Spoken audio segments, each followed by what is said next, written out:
कि वो भी मुद्दे होते हैं, क्योंकि जब चुनाव आते हैं तो फिर विकास की बात नहीं होती, सामाजिक समीकरण होते हैं,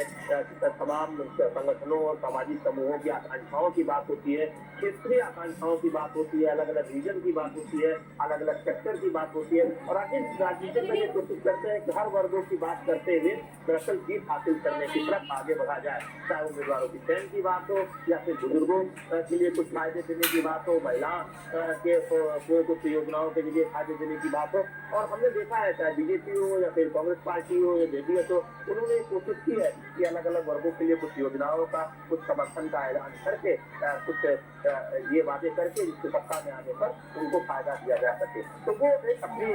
कोशिश करते नजर आते हैं, चाहे वो भारतीय जनता पार्टी हो या कांग्रेस हो या फिर जनता दल सेकुलर हो। लेकिन भारतीय जनता पार्टी इस बात को बहुत मजबूती से जनता को बता रही है कि देखिए, डबल इंजन सरकार के जो फायदे हैं वो कर्नाटक को पिछले 3 सालों से मिल रहे हैं। जिन योजनाओं पर कर्नाटक में भारतीय जनता पार्टी की सरकार आगे बढ़ना चाहती है, उन्हें रुकना नहीं है, उन्हें रुकने मत। भारतीय जनता पार्टी की खुद से सरकार लाइए और जैसा आधुनिक बेंगलुरु बनना है, जैसा संभावना वाला बेंगलुरु बनना है, IT सिटी के तौर पर हम इसे जानते हैं, स्टार्टअप इकोसिस्टम के तौर पर हम इसे जानते हैं, तमाम रीजन की जो विकास की जो संभावनाएं हैं, जो आकांक्षाएं, उसे पूरा करने का काम, तेजी से पूरा करने का काम भारतीय जनता पार्टी की अगुवाई में राज्य सरकार करेगी, क्योंकि डबल इंजन की सरकार का फायदा मिलेगा। तो वो हम देखते हैं। और तस्वीरों में जब इस तरह की तस्वीरें आती है कि कोई बच्चा बहुत देर से इंतजार कर रहा होता है प्रधानमंत्री नरेंद्र मोदी को नजदीक से देखने का, बड़ी संख्या में युवा होते हैं, महिलाएं बड़ी संख्या में होती है, कुछ वक्त तक भी नजर आती है, तो भारतीय जनता पार्टी को उम्मीदें बढ़ती है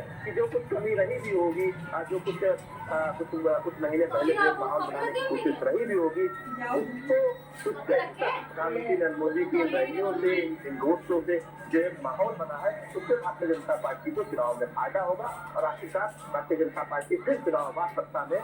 वापसी में कामयाब होगी। तो वो हम देखते हैं कि चुनाव दर चुनाव भारतीय जनता पार्टी की जो उम्मीद है, जो भरोसा है, वो और मजबूत होता रहता है। जब हमने देखा है कई ऐसे राज्यों में भारतीय जनता पार्टी को सत्ता हासिल हुई है जहाँ पर सत्ता दोबारा पाने की परंपरा पिछले कई वर्षों या कई दशकों तक नहीं रही थी, लेकिन भारतीय जनता पार्टी ने उस परंपरा को छोड़ा और चुनाव बाद सत्ता में भारतीय जनता पार्टी की वापसी हुई। और इस बार के चुनाव में हम देख रहे हैं कि युवाओं पर भारतीय जनता पार्टी का बहुत जोर है, न केवल वादों के मामले में बल्कि राजनीतिक तौर पर उन्हें टिकट देने के मामले में, चुनावी राजनीति में उतारने के मामले में। तो वो भी भारतीय जनता पार्टी को लगता है कि युवाओं का ज्यादा समर्थन बाकी चुनाव के मुकाबले भारतीय जनता पार्टी को खासतौर पर बेंगलुरु के आसपास और कर्नाटक के अलग अलग क्षेत्रों में मिलता है। बिल्कुल। शैलेंद्र हमारे साथ बने रहिए। आयशा हमारे साथ जुड़ी हुई है। आयशा के साथ हम संपर्क करेंगे, लेकिन शैलेंद्र बहुत ही विस्तार से आप हमें समझा रहे हैं, हमारे दर्शकों को आप समझा रहे हैं कि कर्नाटक की राजनीति का क्या कुछ महत्व है और कर्नाटक में जो जिस तरह से राजनीति और चुनाव प्रचार हो रहा है